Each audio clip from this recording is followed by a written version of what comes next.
ইলিশ মাছের একই রকম রেসিপি ছেড়ে এই রেসিপিটি বাড়িতে একবার বানিয়ে দেখুন।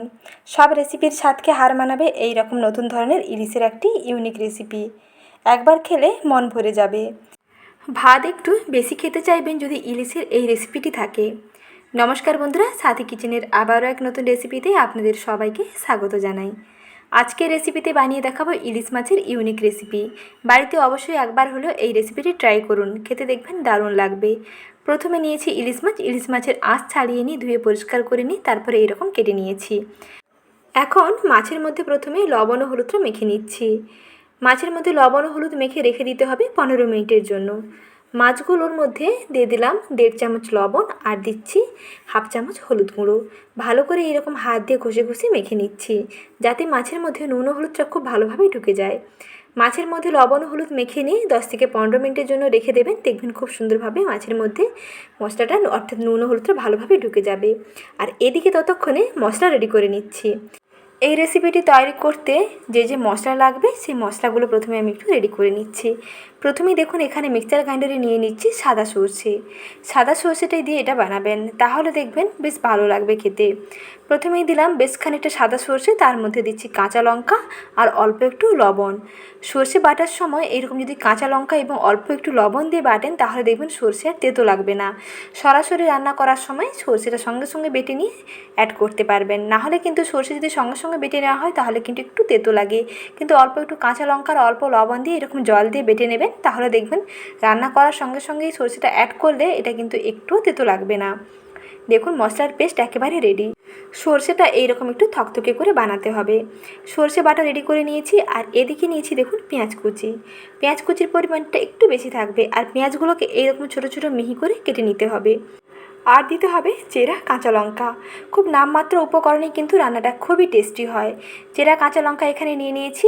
প্রথমে এখানে সর্ষের সঙ্গে কাঁচা লঙ্কা বেটেছিলাম, সেই বুঝে এখানে 2টো কাঁচা লঙ্কা দিলাম।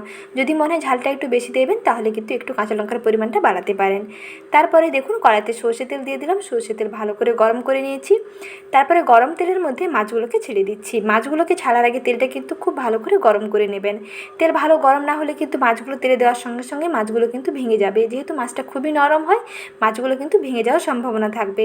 তার জন্য তেলটাকে খুব ভালো করে প্রথমে গরম করে নেবেন। গরম তেলের উপরে মাছগুলোকে দিয়ে দেবেন। শুধু এপিঠ ওপিঠ একটু হালকা ভেজে নিলেই হবে, মাছগুলো কিন্তু বেশি ভাজবেন না। কড়াইতে তেল যতটা দেবেন দেখবেন এই মাছটা ভাজার পরে কিন্তু তেল আরও বেড়ে যাবে, কারণ এই মাছ থেকে অনেকটা তেল রিলিজ হতে থাকে। সেই জন্য এই যে মাছটাকে একটু ভেজে নিলাম, দেখুন এর থেকে আর বেশি ভাজবো না। এখন মাছগুলোকে একটি পাত্রে তুলে নিচ্ছি। মাছ ভাজার পরেই দেখুন বন্ধুরা কত সুন্দরভাবে কড়াইতে তেল রিলিজ করেছে। অনেকটা তেল আছে, আরও একটু সর্ষে তেল এখানে দিয়ে দিচ্ছি।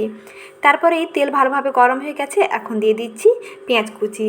পেঁয়াজ কুচিগুলোকে একটু ভাজা ভাজা করে নিচ্ছি।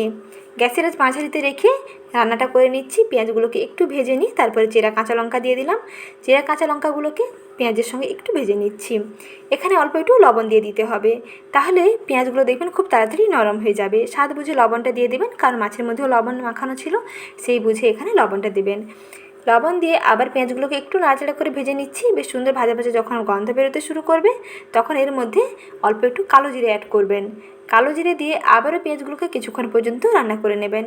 বেশ সুন্দর ভাজা ভাজা হয়ে আসবে আর সুন্দর একটা স্মেল আসবে, তখন এর মধ্যে যে মশলার পেস্টটা রেডি করে নিয়েছিলাম সেই মশলার পেস্ট দিয়ে দেবো। আর সাইড থেকে দেখুন তেলটা রিলিজ করেছে।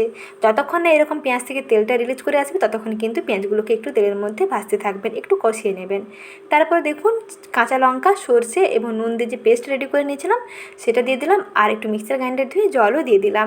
দিয়ে আবারও এই সর্ষে বাটাটাকে পেঁয়াজের সঙ্গে একটু কষিয়ে নিচ্ছি। গ্যাসের আঁচটা কমিয়ে কিছুক্ষণ পর্যন্ত এরকম রান্না করে নেব। কিছুক্ষণ কষানোর পরে দেখবেন সর্ষের যে কাঁচা গন্ধটা চলে যাবে। তারপরে এর মধ্যে দিয়ে দিতে হবে অল্প একটু হলুদ গুঁড়ো, লঙ্কার গুঁড়ো।